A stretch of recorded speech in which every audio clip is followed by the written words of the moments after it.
नमस्कार दोस्तों, stock market studies में फिर से एक बार आपको बहुत बहुत स्वागत है।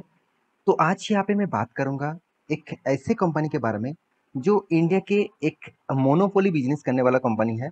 और ये जो कंपनी है, देखा जाए तो फ्यूचर विजन की कंपनी है।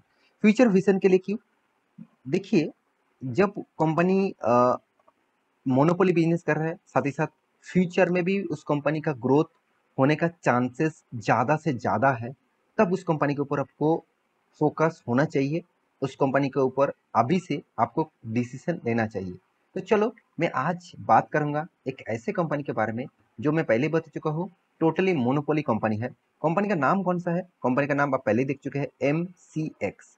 देखिए, बहुत सारे लोगों के मन में अभी भी डाउट है, MCX किस तरीके से पैसा कमाता है और MCX का बिजनेस चलता कहाँ से है और MCX फ्यूचर में किस तरीके से ग्रोथ करने वाला है।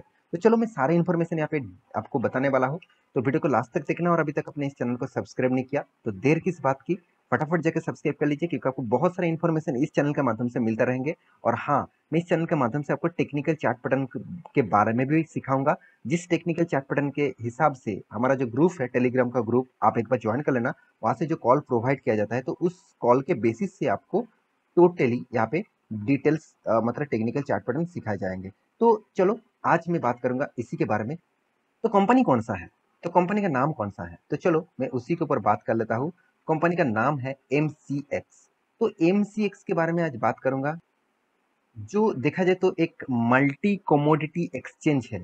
तो एक्सचेंज मतलब आप सभी जानते हैं। आज अगर आप आपने देखे होंगे, NSE है, BSE है, तो ये भी क्या है? ये भी एक एक्सचेंज है। तो आप कोई भी स्टॉक खरीदने जाएंगे तो NSE BSE के माध्यम से आपको खरीदना पड़ेगा। तो NSE के ऊपर आप क्या, आपने मतलब स्टॉक खरीदारी किए, तो BSE के ऊपर भी आप स्टॉक खरीदारी कर सकते हैं, सेम टू सेम। अगर आप कमोडिटी सेगमेंट में ट्रेड करते हैं, कमोडिटी सेगमेंट में आप डेरिवेटिव में ट्रेड करते हैं। देखिए, कमोडिटी सेगमेंट में कोई कोई कैश सेगमेंट नहीं होता कि चलो मैं आज माल खरीद के रखता हूँ कि फ्यूचर के लिए मैं होल्ड करूंगा। ऐसे बिल्कुल भी नहीं, हमेशा डेरिवेटिव में आपको काम करना पड़ेगा, मतलब फ्यूचर्स एंड ऑप्शंस में काम करना पड़ेगा। तो फ्यूचर एंड ऑप्शंस में काम करना पड़ेगा, तो डेरिवेटिव सेगमेंट में है।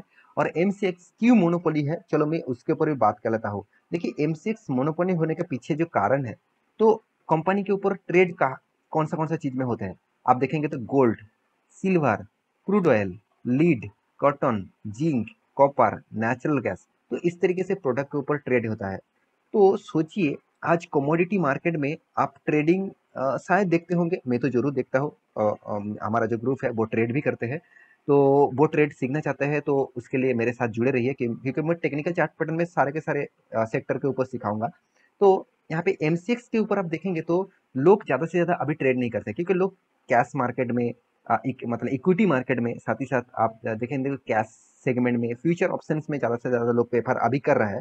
क्योंकि ज़्यादा से ज़्यादा लोग बैंक्स निफ्टी में, साथ ही साथ निफ्टी में ज़्यादा से ज़्यादा ट्रेड करते हैं ऑप्शंस में। तो फ्यूचर में अगर देखेंगे तो कुछ मतलब ऑप्शन सेगमेंट कमोडिटी सेगमेंट में भी आपको दिया गया है। तो मुझे, आप MCX में ट्रेड करते हैं तो मुझे कमेंट जरूर करिएगा, मतलब सेक्टर, कौन सा यहाँ पे स्टॉक्स है जिसके ऊपर ऑप्शन में भी ट्रेड किया जा सकता है। अदरवाइज तो सबके ऊपर फ्यूचर में ट्रेड होते ही है। तो मतलब ऑप्शन है जिसके ऊपर आप ऑप्शन में ट्रेड कर सकते हैं। देखिए, मैं यहाँ पे जो चीज मैं आपको बताने वाला हूँ, जो चीज मैं आपको सिखाने वाला हूँ, वो बहुत इंपॉर्टेंट है। आपको इस कंपनी में मोनोपोली क्यों दिख रहा है? क्योंकि देखिए, MCX सेगमेंट में दूसरा कोई एंटर नहीं हो सकता। और MCX सेगमेंट जब तक स्टॉक मार्केट चलेगा, जब तक मतलब कमोडिटी सेगमेंट चलेगा। देखिए, कमोडिटी सेगमेंट तो सिर्फ इंडिया में नहीं है, ऑल ओवर वर्ल्ड बेसिस चलते हैं। आज गोल्ड, सिल्वर, निकल, क्रूड ऑयल, नेचुरल गैस, एक प्रोडक्ट हमेशा रहेगा ही रहेगा। और इस सारे प्रोडक्ट का डिमांड हमेशा रहेगा ही रहेगा। मान के चलता हूँ, आज क्रूड ऑयल का डिमांड है, फ्यूचर में क्रूड ऑयल का डिमांड शायद कम हो सकता है, बिल्कुल भी ऐसे मत समझ लेना। इंडस्ट्री जितना बढ़ेगा, क्रूड ऑयल का डिमांड उतना ही बढ़ेगा। ऐसे कितने भी एनर्जी सेगमेंट आ जाए, ऐसे कितने भी चीज आ जाए, तो क्रूड ऑयल का डिमांड हमेशा रहेगा। हाँ, कुछ थोड़ा सा चेंजिंग इधर उधर हो सकता है। तो फिर भी गोल्ड का डिमांड, निकल का डिमांड, जिंक का डिमांड, साथ ही साथ सिल्वर का डिमांड, ये तो हमेशा रहेगा ही। तो इसके लिए आपको ट्रेड करना होगा। इसके लिए आपको बाई सेल करने के लिए, तो आप डायरेक्ट तो रॉ मटेरियल्स खरीद नहीं सकते, मतलब रॉ प्रोडक्ट खरीद नहीं सकते। तो आपके लिए इसके लिए ट्रेड करना पड़ेगा। तो ट्रेड करने के लिए आपको MCX के ऊपर ही अकाउंट ओपन करना पड़ेगा, मतलब MCX सेगमेंट के ऊपर ही अकाउंट। तो आप CDSL के माध्यम से और NSDL के माध्यम से ही अकाउंट ओपन करेंगे। तो आपका जब ट्रेड होगा तो एमसीएक्स के माध्यम से ट्रेड होगा, तो उसका एक रेवेन्यूज कहाँ पे जाएगा? एमसीएक्स के पास ही जाएगा। तो एक मेटल और एनर्जी सेगमेंट कंपनी है, तो इस कंपनी इसीलिए मोनोपोली है। तो मैं जरूर कहूंगा इस कंपनी के ऊपर अभी से फोकस अब रखिए, क्योंकि आज देखिए, अब 10 साल पीछे चलेंगे तो चले जाएंगे तो इंडिया में उतने लोग स्टॉक मार्केट को जानता भी नहीं था। तो जानता भी था तो इसको सट्टे बाजार, जुआ बाजार बोलते थे, अभी भी बोलते हैं, क्योंकि बहुत सारे टेक्निकल एनालिसिस अभी वो लोग सीख रहा है। साथ ही साथ स्टॉक मार्केट के बारे में बहुत सारे जानकारी अभी मिल रहा है यूट्यूब के माध्यम से, कोई भी वेबसाइट के माध्यम से, कोई भी वेबिनार के माध्यम से। तो लोगों के मन में देखिए, जब शिक्षा आपके पास रहेंगे, आप अगर एडुकेटेड हमेशा रहेंगे, आप अगर हमेशा सीखते रहेंगे, तभी आपका ग्रोथ होगा। आज मैं आपको एक सच्ची बात बताना चाहता हूँ, आज मेरे जितना ही ग्रोथ हुआ है, मैं जितना ही सीखा हूँ, मानता हूँ मैं अभी भी बहुत सारे चीज सीखना है, बहुत सारे खामियां है। जितने सारे लोग मुझे कमेंट करते हैं, सर आपको इसके बारे में पता नहीं है, आप इसके बारे में ठीक ठाक से स्टडी करके बताइए। मैं ऑब्वियसली थैंकफुल हूँ उस सारे लोगों के ऊपर, उस सारे जितने सारे लोगों ने मुझे कमेंट किया इस तरीके से, मुझे बहुत अच्छा लगा उसका कमेंट, क्योंकि जो मेरे खामियां है वो मुझे रिवीजन करने के लिए वो बता रहा है, तो मैं थैंकफुल हूँ। तो मैं हमेशा बोलता हूँ आप सीखते रहिए, सीखने से ही आपका ग्रोथ होगा। मेरे ग्रोथ भी इसी तरीके से हो रहा है, मैं हमेशा आपको सिखा रहा हूँ और मैं खुद सीख रहा हूँ। मैं बहुत सारे ट्रेनिंग्स लेता हूँ, बहुत सारे वेबिनार्स करता हूँ, तो मतलब मैं वेबिनार्स लेता हूँ, अभी तक वेबिनार्स किसी को नहीं दिया।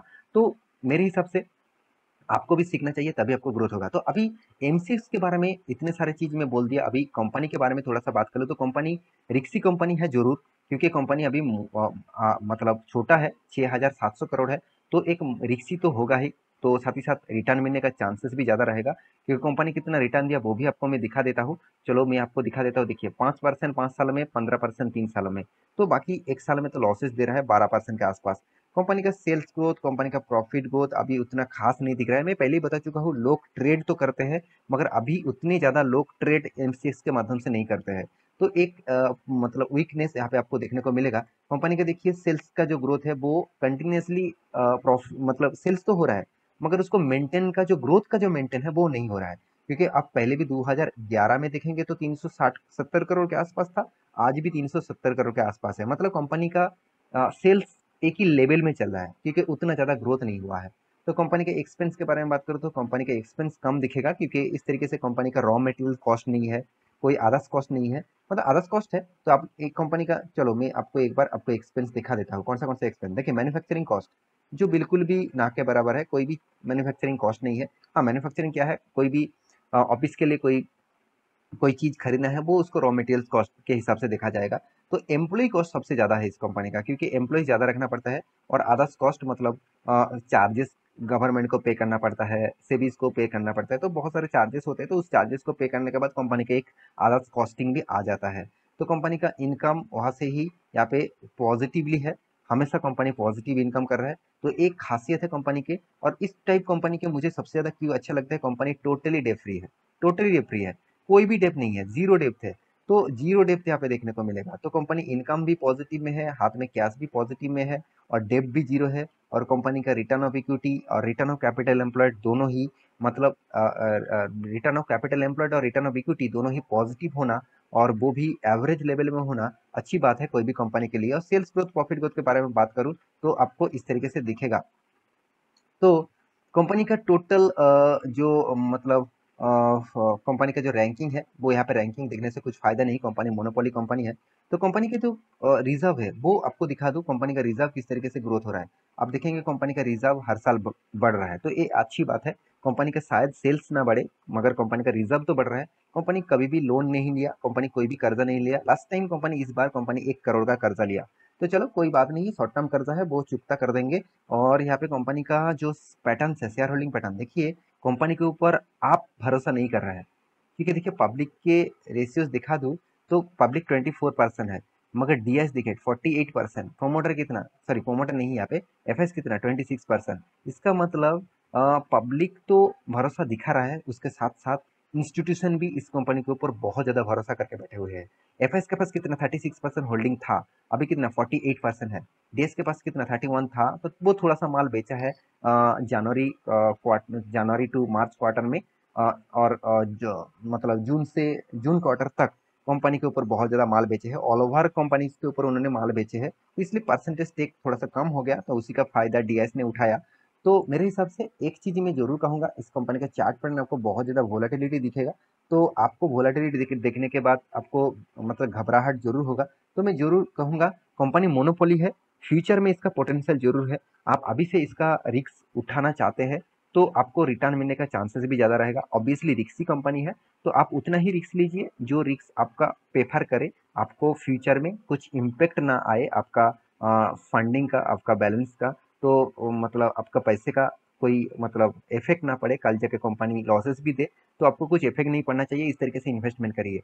तो ये टोटली वीडियोस आपको एजुकेशन पर्पस में था, कोई भी आपको बाय एंड सेल रिकमेंडेशन नहीं था। आप एक बार रिसर्च करना, उसके बाद डिसीजन लेना, क्योंकि आप एज ए स्मार्ट इन्वेस्टर है। तो आशा करता हूँ सारे जानकारी आपको मिल चुका है। मेरे वीडियो कैसे लगा जरूर कमेंट करना, और इसी तरीके से वीडियो पाने के लिए चैनल को सब्सक्राइब भी करना। मिलते नेक्स्ट स्टॉक लेके, तब तक के लिए अच्छे से रहिए, अपने ख्याल रखिए।